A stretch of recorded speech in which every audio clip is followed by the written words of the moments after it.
Hi, welcome back to Logical A Meets World. I'm Cryptoglyphics. Let me get situated in my chair before we get started.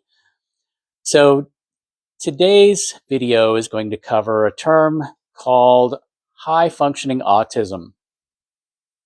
Now, I know this term has been around for a bit, but I wanted to go ahead and do a video on it regardless. So what exactly is high functioning autism? Well, this is a term that was put together basically to describe an autistic person who can read, write, speak, do a lot of regular things most people do, including work, with little to no assistance. So, when it comes to this term, high functioning autism, I personally find it to be a bit deceptive in that most people would assume, based on maybe what they have seen on television, in movies, and other settings, that high functioning autistic people are somehow different and they go through life just fine. Well, this isn't exactly true. Like all autistic people, even the ones who some people would put under a term high functioning, to a degree, they do need a good support group, and from time to time, even sessions with a therapist who is um, very knowledgeable and well practiced in autism. Going into um, the perception of high functioning autism, many people think that somehow they have managed to have autism, but not have the types of challenges like sensory overload. Um, or sensory overload may be different for an autistic person that someone knows, has met, and has spent time with.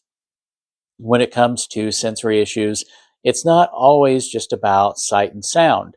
Sometimes it can be about smells, tastes, even touch, whether it's human touch or even types of fabrics that certain autistic people will avoid altogether. When it comes to things like social interactions, again, um, things really aren't going to change there. There are going to be things like sarcasm and different types of social cues that are going to be missed.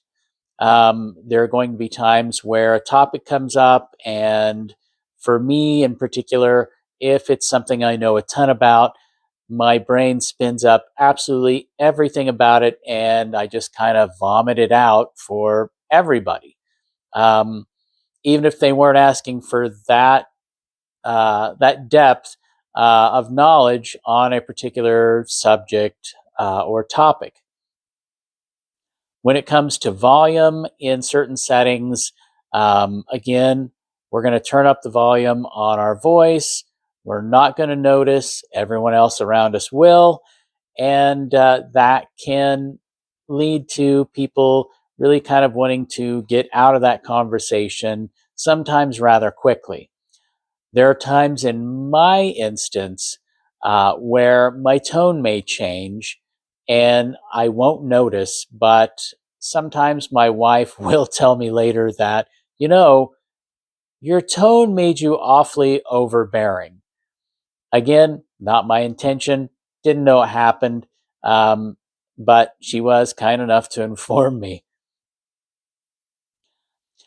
When it comes to um, a certain issue that I don't know if other autistics suffer from. If you do and you do watch this video, please reach out to me in the comments, because for me, the thing that I prefer to call it is processing literally. What I mean by that is there are things that will come across my ears, or something I see, or something I read that will just be literal. I mean, to a T. That is exactly what it is. I have no way to infer a different meaning, a different outcome, um, uh, even how it was supposed to be interpreted. Just not going to happen in that moment. It's taken years for me to get myself to slow down, and think thoroughly through all of the words and then try to buffer out what um, really is there and what I immediately processed so literally. There is one thing that I do want to cover that I haven't covered before, and that is depression, mood swings, and the way emotion can fit into that, at least from my perspective, from my own life. When it comes to depression, it's not something that is going to be picked up on by really the majority of the world. Generally, it's going to take people who know I'm autistic, who have spent enough time with me to notice if there is something that isn't right, um, and then do their best to try to help address that. Depression is one of them. I tend to get to a point where if I'm depressed, I will avoid my life altogether. I will try to stay busy, busy, busy, as busy as I possibly can in order not to have to deal with something that is dragging me down.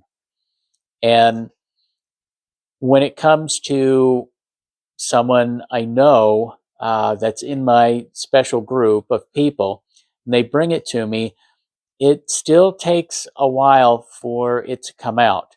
One, I have to figure out what the hell emotion is causing it, where I'm stuck, and two, I have to figure out how I'm going to really communicate that in a way that will be understood. When it comes to mood, there are a lot of things that can shift my mood instantly. Things that most people just aren't going to notice. It's not going to affect them. They couldn't care to give it a second look.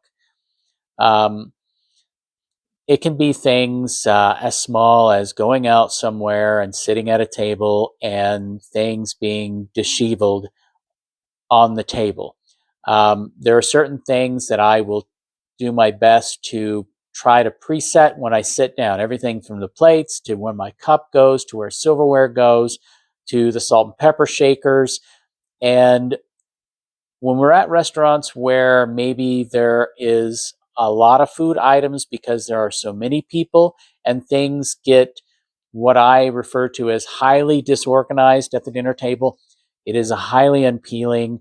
I end up becoming very unhappy, very displeased. Now, again, with time, I have been able to figure out ways that I can try to stop myself from my mood shifting so hard. But again, it's not foolproof. And there are times where my mood will instantly change, and I'll have questions like, what happened to your mood? Why are you unhappy? What made you grumpy now? And there are simply times where it is something that can be pointed out, and other times it just happens. My mood just changes. No idea why, or how, or what caused it. It just is. One other thing that I want to cover before I close the video today is executive function. Now, when it comes to executive function, there are things like planning and time management that can present some big challenges, some very big hurdles from time to time. For me, when it comes to planning, many times I can lay out a very good, very thoughtful, very structured plan. Other times, that plan will start to evolve into plan B's and C's and D's, and then I have to, if this doesn't work or this changes or this outcome doesn't happen, then I have to shift, and then I have to replace this here and that there. And before you know it, for one task that I've planned for, I have a million different what ifs worked in and baked in, and redundancies that actually don't need to be there put into this plan, which when it comes to time management, again, blows time management on a task or a work item or even special interests, where I blow out any kind of timeline I may have had the idea of. Now, to help me with this, there are a lot of things I put in place. Um, Different timers, um, different things like going for a beverage, going for a short walk. Also, um, penciling in a schedule. Now, schedule works very well for me because um, really my evening and my early mornings are naturally blocked off with my routines. I am an autistic person who loves routines. I have a morning and an evening. And when it comes to routines, to this day, I can be very inflexible in that I cannot have disruption, or I don't deal with disruptions when I'm in the midst of doing my routines. Um, this can create havoc for my day, or it can create a sleepless night um, on the ultra severe side of things. So, in closing today's video, I hope that you have, or at least I've provided a better understanding of the term high functioning autism and my thoughts around the term, and also how important that even though an autistic person can manage much of daily life, that a support group is still something that is a very important and many times a very necessary thing for autistic people. So I do want to thank you for taking time out of your busy day to stop by, watch the video. If you found the topic interesting, please give it a like. If you have enjoyed the content here, please consider subscribing. And if you would like to know when the next video is uploaded, go ahead and ring the bell. So until the next video, take care, and I'll see you later.